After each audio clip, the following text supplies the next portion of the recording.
of course, I have duty, and a turbo freezes in aux 2 on one of the generators. There's a GS on top watch, and he didn't secure it.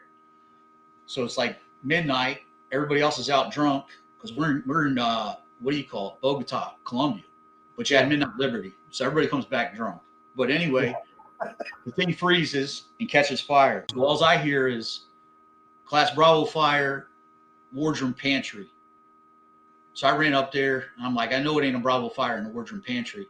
And so I had ran up there in my, my boxers and t-shirt to see what was going on first. And there's nothing there but smoke. So I said, all right, that ain't right.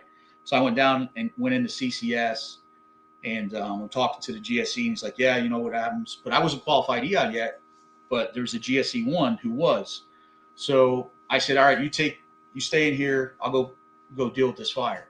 Even though I'm the CACI and I'm supposed to be the EDO. But I mean, let's be real. He's a GSE 1. I'm a DCC. Where's the common sense? So I go down there, and I hit Halon, but whatever had happened, the heat had snapped the high pressure pipe. So it was getting air the whole time. So Halon was not effective. Right. And the GSE is like, Jody, hit Halon again. I said, no, it ain't gonna work, bro. It didn't work the first time. I'm going in.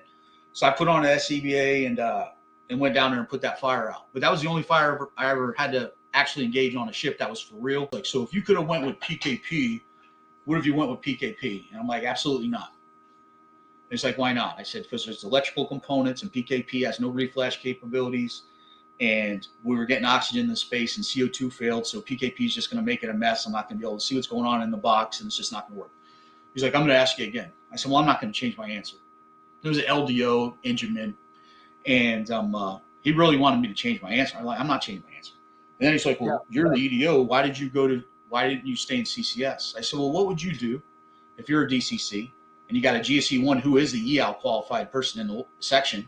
Where would you put the EAL and where would you put the DCC? He's like, well, you're the EDO. I said, well, okay, well, where's common sense? Let's. And I was just a jackwagon. So anyway, I just wouldn't change my mind, and nothing happened. I think at the end of the day, they're like, well, this dude actually made the right call. But we put it out, and it ended up making us have to come back. I don't remember 100%, but I know we went back down. So, but that was my only real fire in my career.